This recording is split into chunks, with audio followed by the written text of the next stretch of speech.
उद्भव sir maths weekly current affairs की class में आप सभी का बहुत बहुत स्वागत है। दोस्तों, अब से आपको हर संडे को सुबह के 7 बजे सप्ताह के सभी महत्वपूर्ण करंट अफेयर्स की एक वीडियो मिलेगी जो आपके आने वाले सभी एग्जाम्स के लिए ही बहुत ही उपयोगी होगी। तो आइए हम सप्ताह के सभी करंट अफेयर्स पर चर्चा करते हैं।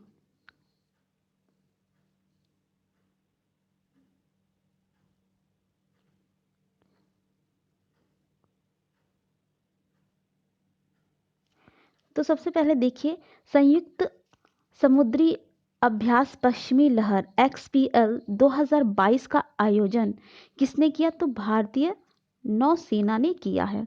साबरमती रिवर फ्रंट पर मिट्टी की कुल्हड़ों से बने महात्मा गांधी के भित्ति चित्र का अनावरण किसने किया? तो अमित शाह ने। ब्लूमबर्ग बिलियनियर्स इंडेक्स की ताजा रिपोर्ट के अनुसार मुकेश अंबानी को पछाड़कर एशिया के सबसे अमीर व्यक्ति बन गए हैं तो Gautam Adani. Record 21 grand slam खिताब किसने जीता है? तो राफेल नडाल ने। ये स्पेनिश हैं। 29 जनवरी को बाबा इकबाल सिंह का निधन हुआ है। वे कौन थे? तो वो एक शिक्षाविद और पद्मश्री से सम्मानित थे। भारत का पहला बुद्धिमान संदेश वाहक पॉप्स किसने लॉन्च किया है? ये पेटीएम मनी ने लॉन्च किया है। आगे देखिए, फियरलेस गवर्नेंस नामक पुस्तक किसने लिखी? तो फियरलेस गवर्नर पुस्तक लिखी है किरण बेदी जी ने। सऊदी अरब का पहला योग महोत्सव कहाँ आयोजित हुआ है? तो ये है जोधा। स्पुतनिक बूस्टर फेस्टिवल 2022 कहाँ शुरू हुआ है? तो ये हुआ था लद्दाख में। कब? ये क्या है? त्योहार का मुख्य आकर्षण रंगीन मुखौटा नृत्य था जिसने स्थानीय रूप से मठ के भिक्षुओं द्वारा महाकाल गोम्बो, फलदान, श्रीदेवी, सफेद महाकाल, रक्षक देवता जैसे विभिन्न देवताओं को दर्शाते हुए उनके सर्वश्रेष्ठ वस्त्रों में प्रदर्शन किया जाता है। सियोमारा कास्त्रो ने किस देश की पहली महिला राष्ट्रपति के रूप में शपथ ली है? तो होंडुरस की। होंडुरस क्या है? एक मध्य अमेरिकी देश है जिसके उत्तर में कैरिबियन सागर और दक्षिण में प्रशांत महासागर है। सुरक्षित इंटरनेट दिवस कब मनाया जाता है? तो 9 फरवरी को मनाया जाता है। 9 फरवरी को सुरक्षित इंटर दिवस मनाया जा रहा है, मतलब मनाया गया था। और इस दिवस की पहली बार जो 2004 में यूरोप में शुरुआत हुई थी और बाद में 2009 तक यह यूरोप के बाहर दुनिया भर में इसका प्रचलन हो गया। एंटोनिया कोस्टा किस देश के फिर से प्रधानमंत्री चुने गए हैं? तो पुर्तगाल के हैं।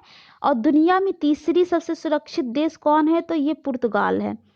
किस देश में 2023 में व्यावसायिक लाभ पर संघीय कॉर्पोरेट कर लागू हुआ? तो UAE। किसने गैर ईंधन खुदरा स्टोर हैप्पी शॉप लॉन्च किया? तो HPCL, Hindustan petroleum corporation limited. Skill development के लिए कौन सा पोर्टल लॉन्च किया गया? तो डिजिटल पोर्टल। आगे देखिए, दुनिया की पहली हाइड्रोजन से चलने वाली फ्लाइंग बोट कहाँ लॉन्च की गई? तो UAE की राजधानी दुबई में। हाल ही में सूचना और प्रसारण मंत्रालय ने इंफॉर्मेशन एंड ब्रॉडकास्टिंग मिनिस्ट्री ने जिस भाषा के एक समाचार चैनल का लाइसेंस रद्द किया है वो है मलयालम। अमेरिका के प्रभावशाली सांसद पीट सेंसस ने भारतीय मूल के जिस अमेरिकी को अपने क्रिप्टो तकनीकी कार्य समूह के लिए प्रमुख आर्थिक विकास एवं ऊर्जा ढांचागत विकास सलाहकार नियुक्त किया है, हिमांशु B पटेल जी को। राष्ट्रपति जो बाइडेन के जिस शीर्ष विज्ञान सलाहकार ने अपने पद से इस्तीफा दिया है तो वो है एरिक लैंडर। मध्य प्रदेश सरकार ने होशंगाबाद का नाम बदलकर क्या करने की घोषणा की है? तो Narmadapuram. Cricket team 1000 one day match खेलने वाली दुनिया की पहली टीम बन गई है। कौन? तो भारत की टीम। हिमालय से 3 गुना बड़े पहाड़ का वैज्ञानिकों ने क्या नाम दिया? तो सुपर माउंटेन, ये जो ऑस्ट्रेलिया में है। भारत का सबसे शक्तिशाली कंप्यूटर परम प्रवेगा किस राष्ट्रीय संस्थान में स्थापित किया है? तो देश के प्रतिष्ठित विज्ञान संस्थान Indian institute of sciences IISc Bengaluru में। बीजिंग शीतकालीन ओलंपिक 2022 का पहला गोल्ड किस खिलाड़ी ने अपने नाम किया? तो 7 बार की विश्व स्कीइंग चैंपियनशिप थेरेसी जोहांग, जो कि नॉर्वे से हैं। भारत की पहली सीजन शैली की पुस्तक द क्लास ऑफ 2006 किसने लिखी है? तो आकाश कंसल। वह टीम जिसने इंग्लैंड को हराकर अंडर 19 वर्ल्ड कप 5वीं बार जीत लिया है, तो वो है भारत। हाल ही में जिस राज्य सरकार ने एक देशन एक ration card, one nation one ration card योजना को लागू कर दिया है, तो वह छत्तीसगढ़। भारत के निर्यात आयात बैंक एक्जिम और श्रीलंका सरकार ने जितने मिलियन अमेरिकी डॉलर के ऋण समझौते पर हस्ताक्षर किया? तो $500 मिलियन। अंतर्राष्ट्रीय मानव बंधुत्व दिवस, international day of human fraternity जिस दिन मनाया जाता है वो है 4 फरवरी। 1000 वनडे मैच खेलने वाली विश्व की पहली टीम जो बनी है वो है भारत। भारत रत्न से सम्मानित जिस प्रसिद्ध गायक का 92 वर्ष की उम्र में निधन हुआ है, तो लता मंगेशकर जी थी। सम्मान और पुरस्कार की बात करें तो 3 राष्ट्रीय film award, 12 Bengal film journalist award और 4 Filmfare award best singer के लिए।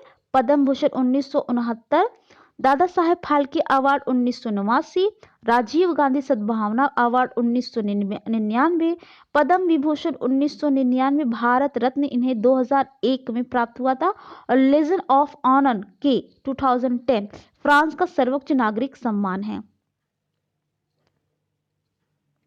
जिस देश के राष्ट्रपति पेड्रो कैस्टिलो द्वारा कैबिनेट के फिर से पुनर्गठन की घोषणा किए जाने के एक दिन बाद देश के नए प्रधानमंत्री हेक्टर वेलर ने इस्तीफा दिया था, वो थे पेरू से। इंडिगो एयरलाइन का नया प्रबंधक निदेशक जिसे नियुक्त किया गया है, तो राहुल भाटिया जी को। न्याय मित्र द्वारा संकलित आंकड़ों के मुताबिक 1 दिसंबर 2021 तक देश भर की विभिन्न अदालतों में विधायकों से जुड़े कुल जितने आपराधिक मामले लंबित थे, तो 4984। हाल ही में प्रधानमंत्री ने चौरी चौरा घटना के जितने वर्ष पूरे होने पर स्वतंत्रता संग्राम के वीरों को श्रद्धांजलि दी है, तो 100 वर्ष पूरे हो चुके हैं चौरी चौरा घटना के।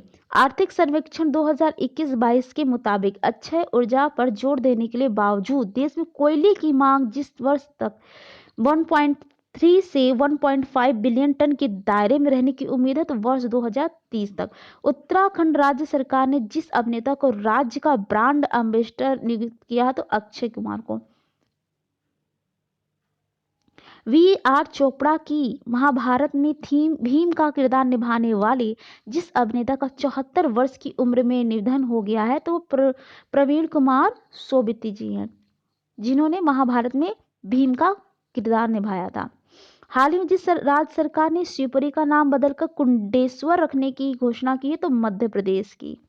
हाल ही में पाकिस्तान ने जितने बिलियन अमेरिकी डॉलर के चीन पाकिस्तान आर्थिक गलियारे के दूसरे चरण को शुरू करने हेतु चीन के साथ एक नए समझौते पर हस्ताक्षर किया, तो $60 बिलियन।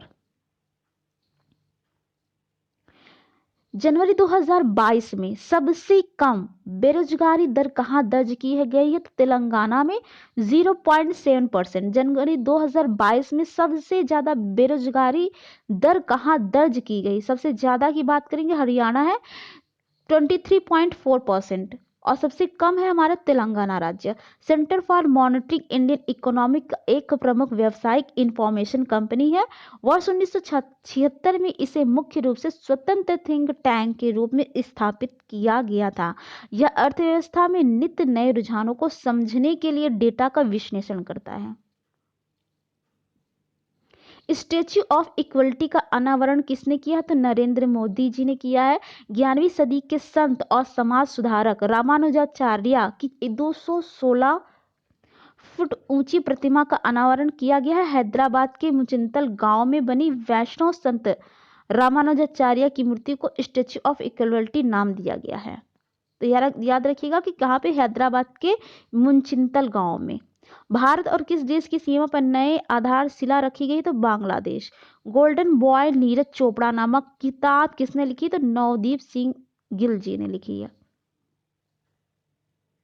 किस बैंक को भारतीय उद्योग परिसंघ पुरस्कार से सम्मानित किया गया? तो कर्नाटक बैंक को। कर्नाटक बैंक को डिजिटल परिवर्तन में सर्वश्रेष्ठ अभियान के लिए भारतीय उद्योग परिसंघ द्वारा अभिनव सर्वोत्तम अभ्यास KBL विकास की मान्यता में डिजिटल परिवर्तन पुरस्कार DX 2021 पुरस्कार से सम्मानित किया गया है। सुजुकी की इनोवेशन सेंटर की स्थापना कहाँ की जा रही है? तो IIT हैदराबाद।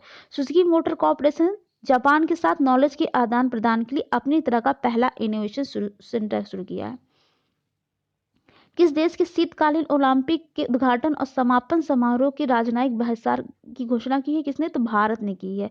पंडित भीमसेन जोशी की 100वीं जयंती कब मनाई गई? तो 5 फरवरी। किसे JNU की पहली महिला कुलपति नियुक्त किया गया? तो शांति श्री धुलपड़ी पंडित जी को। केंद्र सरकार ने किस राज्य में 4000 दूरसंचार टावर लगाने की घोषणा की है? तो ओडिशा। कोविड-19 के विरुद्ध DNA वैक्सीन लगाने वाला पहला देश कौन बन गया है? तो भारत। DNA आधारित जायकोडी भारत की पहली नीडल फ्री और दूसरी स्वदेशी कोविड-19 वैक्सीन है। 2022 AFC महिला एशिया कप खिताब किसने जीता है? तो चीन ने जीता है। 2022 AFC महिला एशिया कप, इसका आयोजन किस देश में हुआ था? तो भारत में। मुंबई और पुणे 20वां संस्करण था। भारत 1979 के बाद दूसरी बार इसका आयोजन किया है। ADB एशियन डेवलपमेंट बैंक ने किस देश को 2021 में रिकॉर्ड $4.6 बिलियन का ऋण दिया था? तो भारत। सौरव गांगुली ने दुनिया के तीसरे सबसे बड़े क्रिकेट स्टेडियम की आधारशिला कहाँ रखी? तो जयपुर दिल्ली के बाईपास पर। सुरक्षित इंटरनेट दिवस कब मनाया जाता है? तो 9 फरवरी को सुरक्षित इंटरनेट दिवस मनाया जाता है। दिवस की शुरुआत पहली बार 2004 में यूरोप में हुई थी और बाद में 2009 तक यह पूरे यूरोप के बाहर भी दुनिया भर में होने लगी। भारत की कौन सी स्कीवर ने शीतकालीन ओलंपिक के उद्घाटन समारोह में भारतीय दल की अगुवाई की है? तो मोहम्मद आरिफ खान। ये ओलंपिक बीजिंग में होंगे। विक्रम साराभाई अंतरिक्ष केंद्र के नए निदेशक कौन बने? तो BN Suresh ji. Bruised passport travelling the world as digital nomads नामक पुस्तक किसने लिखी है? तो सावी और विद ने। किस राज्य सरकार ने लता मंगेशकर पुरस्कार की घोषणा की है? तो मध्य प्रदेश ने की है। मध्य प्रदेश सरकार ने 1984 में लता मंगेशकर के नाम पर पुरस्कार की घोषणा की थी, जिसमें कलाकारों को 2 लाख रुपए की सम्मान निधि सौंपी जाती थी। यह पुरस्कार संगीत निर्देशन और पार्श्व गायन के क्षेत्र में भी विशेष कार्य करने वाले कलाकारों को दिया जाता था। मध्य प्रदेश के संस्कृति विभाग का यह पुरस्कार लगातार जारी है, लेकिन पिछले 6 साल से पुरस्कार अभिलंबित था। मध्य प्रदेश के लता मंगेशकर सम्मान से सम्मानित होने वाले कलाकारों में प्रसिद्ध संगीत निर्देशक नौशाद पहले कलाकार थे जिन्हें यह सम्मान दिया गया था। उन्हें 1984 और 85 के लिए यह पुरस्कार दिया गया था। अब तक 33 कलाकारों को यह सम्मान दिया जा चुका है, यानी मिल चुका है। तो दोस्तों, ये थी वीकली करंट अफेयर्स की वीडियो। आप सब भी इस वीडियो को ज़्यादा से ज़्यादा शेयर कीजिए। उद्भवसर मैथ्स यूट्यूब चैनल को सब्सक्राइब करें, लाइक एंड शेयर करिए। Thanks for watching. जय हिंद, जय भारत।